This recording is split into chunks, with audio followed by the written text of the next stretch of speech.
Hello good morning. ये PGT related civics का question है 2009 का और आज का हमारा क्वेश्चन है कि विधि के शासन की आधुनिक संकल्पना को निरूपित करने का श्रेय दिया जाता है किसको। तो ऑप्शन 1 पे दिया है अरस्तू को, 2 पे मॉन्टेस्क्यू, 3 पे एवी डाइसी, 4 पे हेराल्ड लास्की को। तो इसका ऑप्शन नंबर 3 सही है, एवी डाइसी। विधि के शासन की आधुनिक संकल्पना को निरूपित करने का श्रेय दिया जाता है एवी डाइसी को। नेक्स्ट क्वेश्चन है हमारा कि निम्नलिखित में से किसको कानून के समादेश सिद्धांत कमांड थ्योरी ऑफ लॉ का उन्नायक कहा जाता है।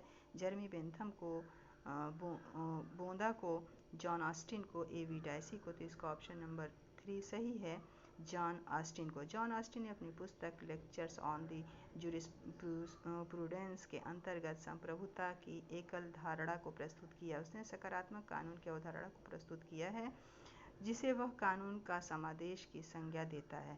नेक्स्ट क्वेश्चन है कि जर्मी बेंथम के अनुसार प्रकृति ने मनुष्य को 2 शक्तिशाली स्वामियों के नियंत्रण में रखा है जिनके नाम हैं सुख और शांति, सुख और समृद्धि, सुख और श्रेय, सुख और दुख। तो इसका ऑप्शन नंबर 4 सही है, सुख और दुख।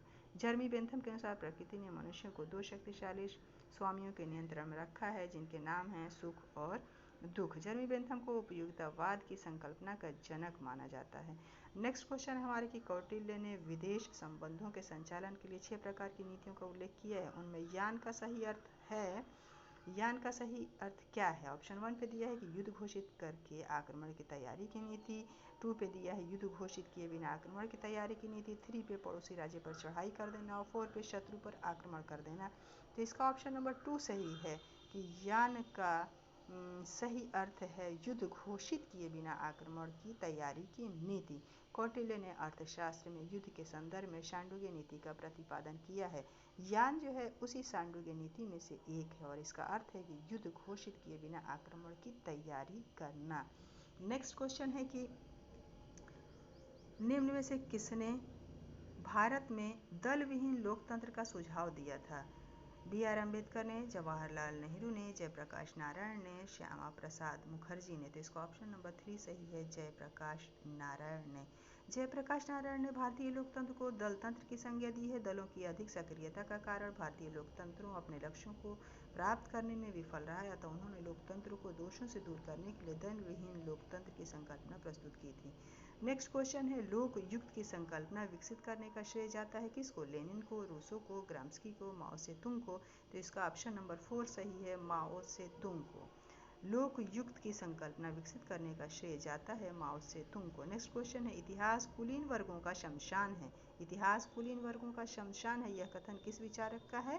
प्लेटो का है, पेरेटो का है, मार्क्स का है, बर्नहम का है, किसका है। तो इसका ऑप्शन नंबर 2 सही है, पेरेटो का है। इतिहास कुलीन वर्गों का शमशान है, पेरेटो का कथन है। पेरेटो विशिष्ट वर्ग सिद्धांत का प्रवक्ता है। उसके अनुसार सभी कालों में समाज के गिने चुने लोग ही शासन की भागीदारी में सक्रियता से भाग लेते हैं। आम जनता इन कुलीन लोगों का अनुसरण मात्र करती है। इसी आधार पर वह तर्क देता है कि इतिहास कुलीन वर्गों का शमशान है। नेक्स्ट क्वेश्चन है कि निम्नलिखित में से किस विचारक ने अपने चिंतन में राज्य और समाज में विभेद नहीं किया है।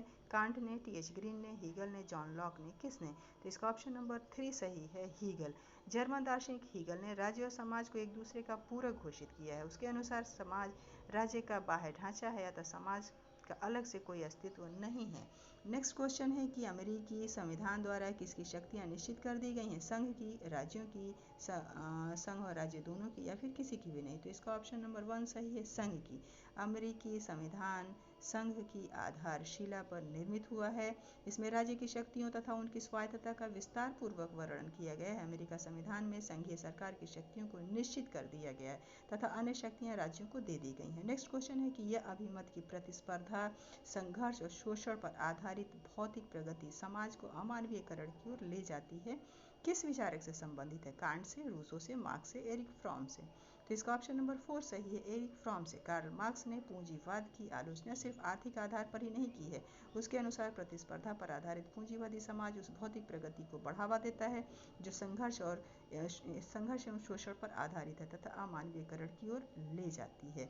नेक्स्ट क्वेश्चन है कि संविधान में राष्ट्रपति को राजभाषा से संबंधित सलाह देने के लिए एक आयोग की नियुक्ति का उपबंध है कि यह किस अनुच्छेद में निहित है। तो अनुच्छेद 344 में। संविधान के अनुच्छेद 344 में एक राजभाषा आयोग के गठन का प्रावधान किया गया। उसके अनुसार राष्ट्रपति संविधान के प्रारंभ के 5 वर्षों के भीतर तथा उसके बाद 10 वर्ष के बाद एक आयोग का गठन करेगा जो राजभाषा से संबंधित सलाह देगा। अनुच्छेद 345 राज्य की राजभाषा तथा अनुच्छेद 346 एक राज्य और दूसरे राज्य के बीच या किसी राज्य और संघ के बीच पत्रादि की राजभाषा से संबंधित है। नेक्स्ट क्वेश्चन है, किसने राज्य को एक संप्रभु भू क्षेत्रीय समूह कहा है? तो मैक्स वेबर ने कहा है। मैक्स वेबर ने राज्य को परिभाषित करते हुए कहा है कि यह वह संस्था है जो एक निश्चित भू क्षेत्र में विधि सम्मत बल प्रयोग की शक्ति रखती है।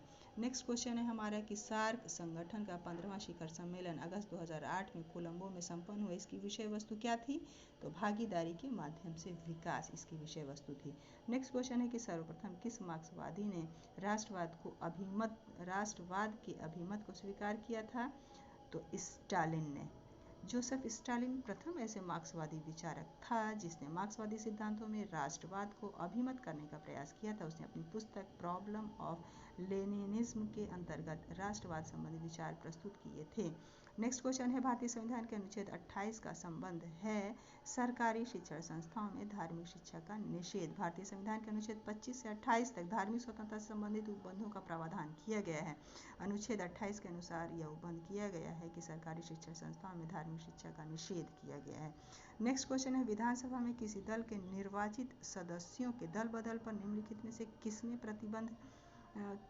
प्रतिबंध लगाया? तो सोवियत संविधान का 52वां संविधान संशोधन अधिनियम जो कि हुआ था 1985 ईस्वी में, इसके द्वारा प्रतिबंध लगाया गया था दल बदल पर, मतलब दल बदल विरोधी कानून बना था।